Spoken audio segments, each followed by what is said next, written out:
Influences in the body render all physical, physiological, biological and psychological functions of the body, under the control of the being governing the body, and in accordance with the sublime evolutionary necessities. Here, nothing impedes, even slightly. The functions of these influences are not separate from the general function of the universe. They are realized in the great harmony of it and cannot digress from this harmony.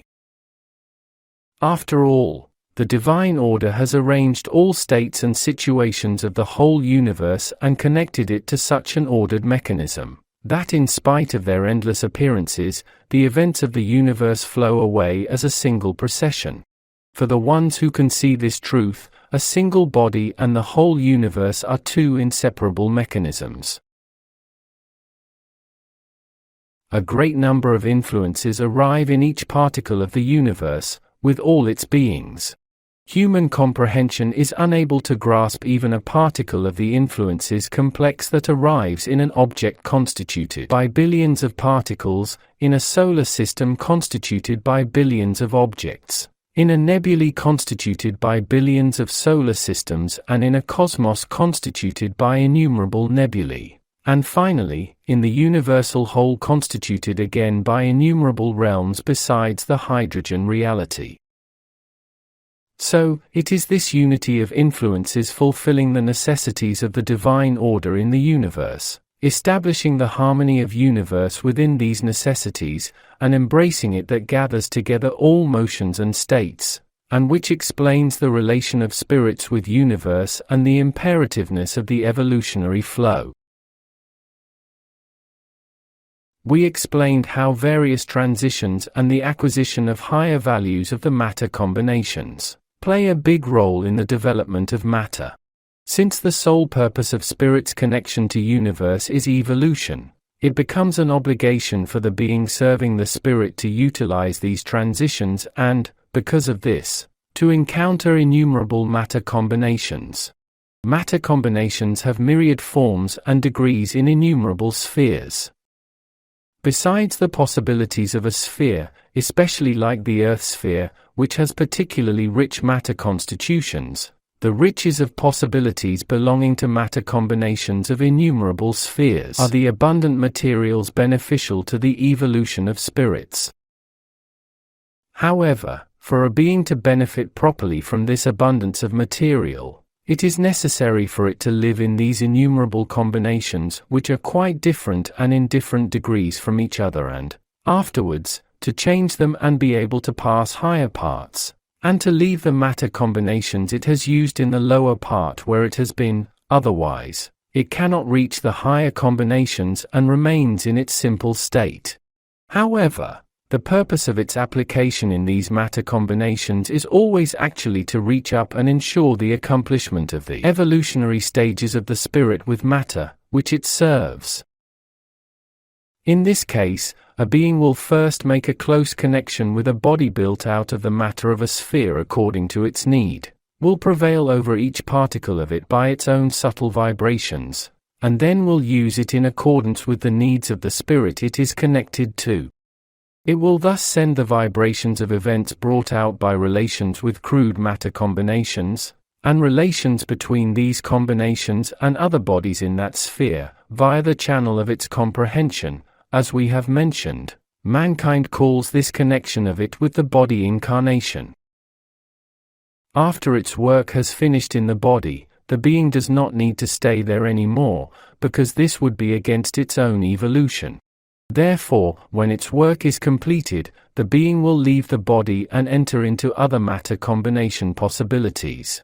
And a being, after utilizing all possibilities of a body, should engage the applications within the conditions of another and more superior matter complex, as well.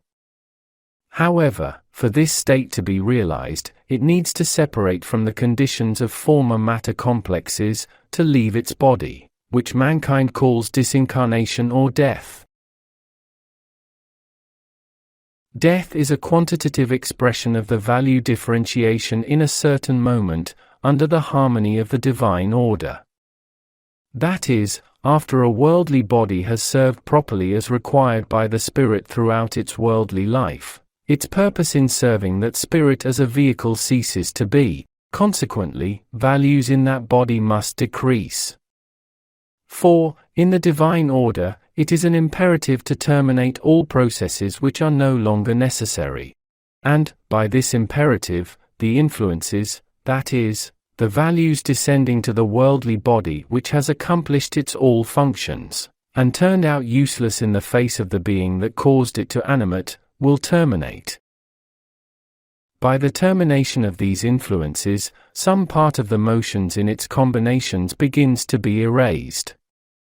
Meanwhile, by the intervention of the influences coming from below, the body cannot preserve its former form and state any more.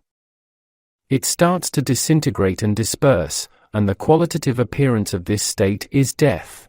And it occurs with the cell beings in the brain starting to forsake their bodies. 4. Brain cells forsaking their bodies means that the being who governs these cells is severing its relation to the body. The being, who benefited from this body throughout its earthly life, needs to be cultivated and fed with more suitable combinations on the values and mechanisms of the higher influences in order to continue further developmental and evolutionary stages. In the series of embodiments in a world, as the deaths and the births of the being continue, its work in that world finally ends.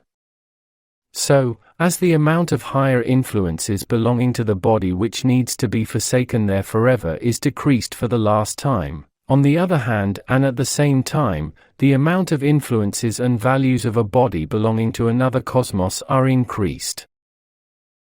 Therefore, the being serving the evolution of spirit will leave that milieu with its last death in the world and will pass to a higher milieu, encompassing and with abundant possibilities.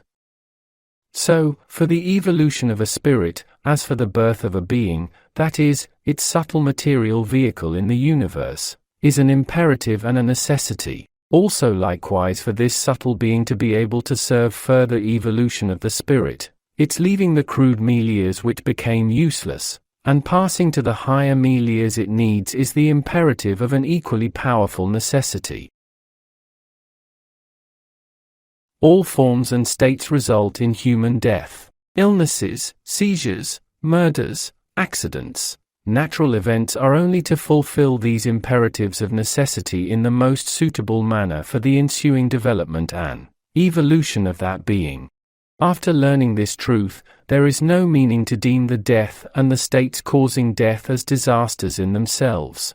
Here, the whole issue is, during this transition from a lower milieu to a higher milieu that is called death, the necessity of man's having properly completed the deeds expected from him, and not having digressed from the higher realities of his conscience, which was his sole guide as he successfully lived through his life.